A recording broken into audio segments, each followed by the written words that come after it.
Hey everybody, this is Shaun DeMint with Spotlight Photographics, bringing you another Spotlight Photographics tutorial video brought to you by photosolutionsmarket.com. And today we're going to be talking about changing colors using adjustment layers. We're also going to be talking about using color overlays at the same time to affect color changing on templates that may not already be set up to color change. Some items in templates may not actually be set up that way, and you might want to change colors of them. So this is how you will add an adjustment layer or a color overlay. First thing we're going to show you is a color overlay. Now this is our smoke template available at photosolutionsmarket.com underneath the action posters category, and you notice that the smoke layer does not have any color changing to it because the smoke was meant to be gray, but you may want to change that smoke to be a different color. Maybe you wanted it to be red, maybe you want it to be green, whatever color you want it to be. So what we need to do, because it does not have any color value, we're not going to use an adjustment layer because we can't adjust the color value if there's no color. So if it's something that's black and white, you're not going to be able to use an adjustment layer, but you can use a color overlay. To do a color overlay, we're going to right click on that smoke layer, and then we will say blending options, and then go to color overlay. Now when you first click on it, it's going to be set to normal. We're going to go ahead and pick our color, and I'm going to pick something that's out there. We'll use green, and it's set to normal right now. Now you can always change your blend modes to get a different look. Obviously the normal looked pretty good on this one, but if you're wanting to do some more checking, you can always just keep going down the list and seeing what different options look the best. But with this smoke, the normal definitely looked good. Like I said, you just kind of keep going down until you find the one that you like.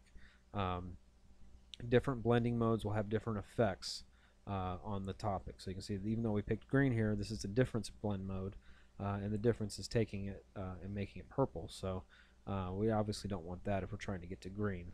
So on this smoke, I'm just going to go with normal. Most of the time, you're probably going to be using an overlay, which is this one right here. But on this one, that's still not making it color change, but on most things that have color, it will. So on this, I'm going to go normal and just hit OK. So now we've selected a color overlay here. So that's how we change the color of the smoke to a different color. It gives it a little bit different effect, and you can do some cool things with that. So that's how to apply a color overlay. Now, if we're going to do adjustment layers, for example, say you want to make this fire a different color, now we're dealing with values of color and hue in this template. So we're going to use an adjustment layer. So we're going to come down to our fire layer, which is the whole background of this image here. And this is the Inferno template that's also available at photosolutionsmarket.com underneath the action posters. And if you don't already have your adjustments window up here, you can just come up to window and click on adjustments, and that will pop open your adjustments window. So what we're looking for is a hue and saturation. So we're going to grab the hue and saturation here, and that's going to open up this window up here. Now this may pop open in a different spot, but you're looking for these slider bars.